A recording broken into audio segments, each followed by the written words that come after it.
The project starts 5 months before the record attempt, on an airfield near Norwich.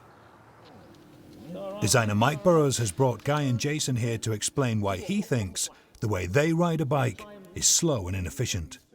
If you look at these two people on the bicycle and say, well, 90% of their effort is air resistance. 90% of your effort on a bicycle, on the flat, is that right? Pushing the air out of the way.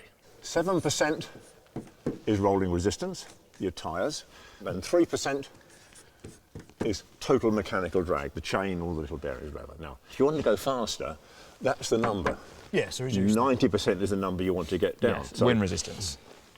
There's a whole human being almost standing up there, and I have to say you're a terrible shape. And your bicycle, to be honest, is even worse. It's the least aerodynamic thing the world has ever known, a bicycle, because... Even the frontal area is not massive, though, is it? The frontal area isn't, but you get the drag of that bit, and then that bit, and then that bit, and then that bit, and then that bit, and that, and that, and that, and that. Okay. So it's phenomenally bad. It's worse than a barn. This building grid has got better aerodynamics than a bicycle. So we need you to do something possibly quite radical you probably haven't done before in your cycling career. Go on. Well, I think we need to do a bit of a demonstration. Oh, what's it coming in with? Don't go away, we'll be back. Right, go on, let's have a look. What's he coming in on?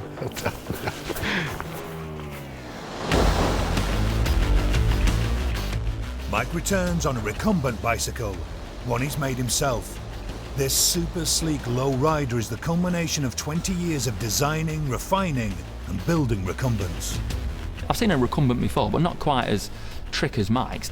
It was a work of art. It was a work of art.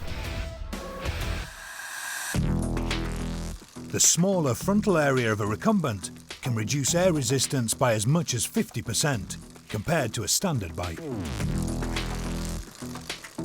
But while the science and Mike say a recumbent is faster, Guy isn't convinced.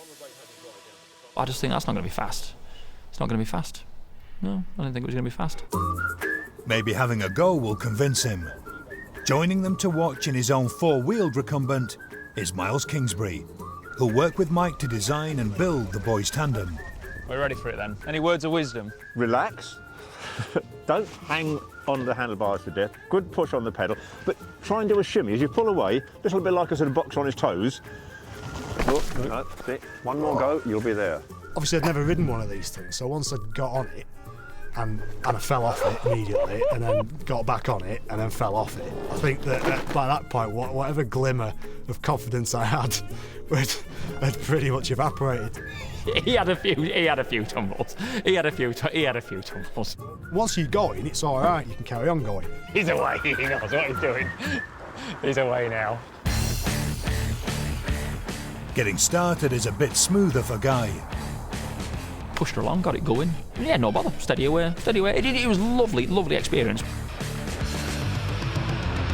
It's well quicker than average. I've seen a lot of people go through this process now.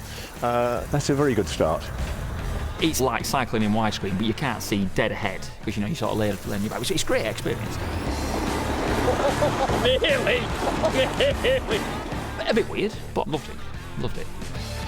They may be having fun, but the boys still don't think recumbents are fast.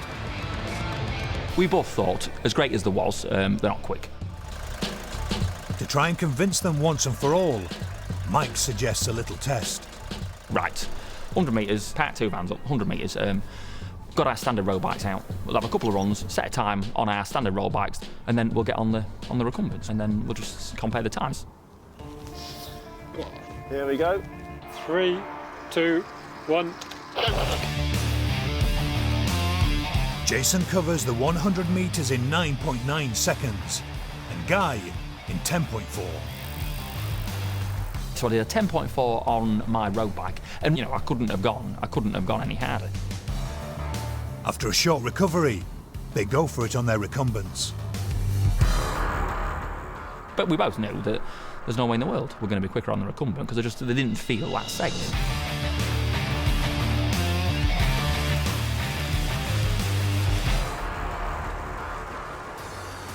Amazingly, they're both faster. Jason by half a second, and Guy by a massive 1.4 seconds. Yeah, I was wrong. And I was trying harder on my road bike than I was on the recumbent because I didn't feel that confident to give 100% power on the recumbent. So Mike has convinced the boys that recumbents are the way forward, and they, it appears, have convinced Mike they've got what it takes to win a cycling world record.